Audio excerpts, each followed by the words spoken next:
গত নরওয়ের বিশ্বসেরা striker Erling হল্যান্ডের ঘোষণা, নরওয়েকে ঘুরিয়ে ব্রাজিল এই ম্যাচ জিতবেই। বন্ধুরা, শেষ সময়ের মহাযুদ্ধে 5 বারের বিশ্ব চ্যাম্পিয়ন ব্রাজিলের মুখোমুখি হওয়ার ঠিক আগ মুহূর্তে পুরো ফুটবল বিশ্বকে স্তব্ধ করে দিয়ে এক নজিরবিহীন চূড়ান্ত ঘোষণা দিলেন নরওয়ের বিশ্ব সেরা স্ট্রাইকার আর্লিং হল্যান্ড। যেখানে বিশ্বের বাঘা বাঘা ফুটবলাররা ম্যাচ শুরুর আগে বড় বড় হুঙ্কার দেন, সেখানে খোদ নরওয়ের প্রধান সেনাপতি হল্যান্ড ফিফাকে দেওয়া এক এক্সক্লুসিভ সাক্ষাৎকারে সরাসরি মেনে নিলেন ব্রাজিলকে হারানো এবার নরওয়ের জন্য এক অসম্ভব কল্পনা।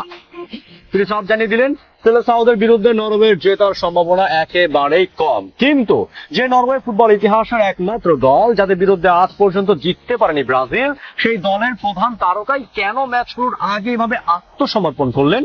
এটিকে হল্যান্ডের কোনো গোপন মনস্তাত্ত্বিক চাল, নাকি ব্রাজিলের দানবীয় কর্মের সামনে বাস্তবসম্মত স্বীকারোক্তি?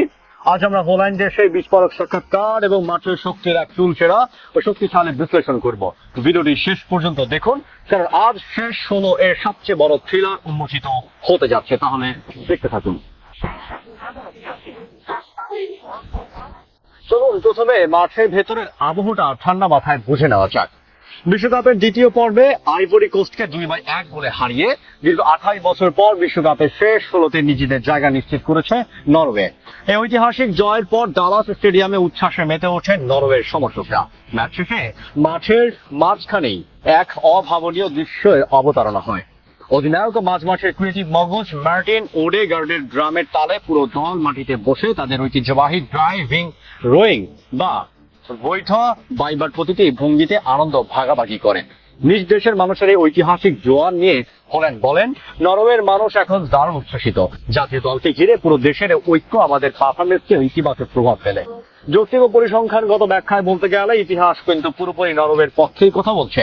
দুই দলের আগের 4 বারে দেখায় অজয় ব্রাজিল কখনোই নরওয়েকে হারাতে পারেনি, কিন্তু এবার সেই ধারা বজায় থাকবে কিনা সেই বিষয়ে একদমই আত্মবিশ্বাসী নন হল্যান্ড।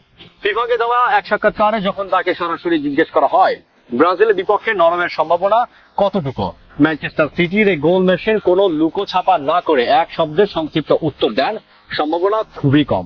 এর আগে ব্রাজিলকে প্রতিপক্ষ হিসাবে পাওয়ার বিষয় তিনি নিজের নিরেট বাস্তবতার কথা তুলে ধরে বলেছিলেন, শেষ 16তে ব্রাজিলের বিপক্ষে খেলতে হবে, এটাই নির্মম বাস্তবতা। অর্থাৎ হল্যান্ড খুব ভালো করে জানেন কার্লো আনচেলত্তির এই বর্তমান ব্রাজিল কতটা ক্ষুদ্র ও বিপজ্জনক। নরওয়েজিয়ান ফুটবলের ইতিহাসে হল্যান্ডই এখন সবচেয়ে বড় মহাতারকা। ইউরোপিয়ান বাছাই পর্বে তার অবিশ্বাস্য পারফরমেন্সের উপর ভর করেই সর্বশেষ 1998 সালের পর, অর্থাৎ দীর্ঘ 28 বছর পর নরওয়ে বিশ্বমঞ্চে ফেরার টিকিট পেয়েছে। আর চলতি 2026 বিশ্বকাপেও নিজের জাত চিনে ইতিমধ্যেই 5টি গোল করে গোল্ডেন বুটের দৌড়ে আছেন এই গোল মেশিন। কিন্তু এত বড় ফর্মে থেকেও ব্রাজিলের বিশ্বমানের ডিফেন্স অব মাঠকে সমীহ করছেন তিনি। হল্যান্ড আরো যোগ করেন, এখন আমরা শেষ 16তে আছি, এখান থেকে প্রতিটি দলই বিশ্ব সেরা ও শক্তিশালী। সামনে এগোনো মোটেও সহজ হবে না। আমরা ব্রাজিলকে পারবো কিনা সেটাও জানি না, তবে আমরা ভালো প্রস্তুতি নিয়েছি এবং সেই প্রস্তুতি মাঠে ধরে রাখার চেষ্টা করছি। ফুটবল বিশ্লেষকদের মতে হল্যান্ডের এই অসম্ভাবনা খুবই কম। মুক্তিটি আসলে ব্রাজিলের ওপর অতিরিক্ত মনস্তাত্ত্বিক চাপ সৃষ্টি করার এক সুচতুর কৌশলও হতে পারে। ব্রাজিলকে ফেভারিট বানিয়ে নিজের দল কলঙ্কহীনভাবে মাঠে নেমে বড় কোনো অঘটন ঘটাতে চায়, এটাই হয়তো ভাইকিং এর প্ল্যান। তবে বর্তমান ব্রাজিলের যে শক্তি, তাতে হল্যান্ডের এই মন্তব্য সেলেসাওদের আত্মবিশ্বাসকে আরো কয়েক গুণ বাড়িয়ে দেবে। বন্ধুরা, ম্যাচ শুরুর আগে নরওয়ের প্রধান তারকা আর্লিং হল্যান্ডের এই ব্রাজিলকে হারানোর সম্ভাবনা কম চূড়ান্ত ঘোষণাকে আপনারা কিভাবে দেখছেন? এটি কি শুধুই ভয়, নাকি ব্রাজিলের জয় নিশ্চিত করার আগাম পূর্বাভাস? কমেন্ট বক্সে আপনার ক্ষুরধার ফুটবলের প্রেডিকশন জানান। 2026 ফিফা বিশ্বকাপের প্রতিটি নকআউট ম্যাচ এবং লাইভ ইনসাইড টেকনিক্যাল বিশ্লেষণ সবার আগে পেতে আমাদের চ্যানেলটি সাবস্ক্রাইব করে সাথেই থাকুন। ধন্যবাদ।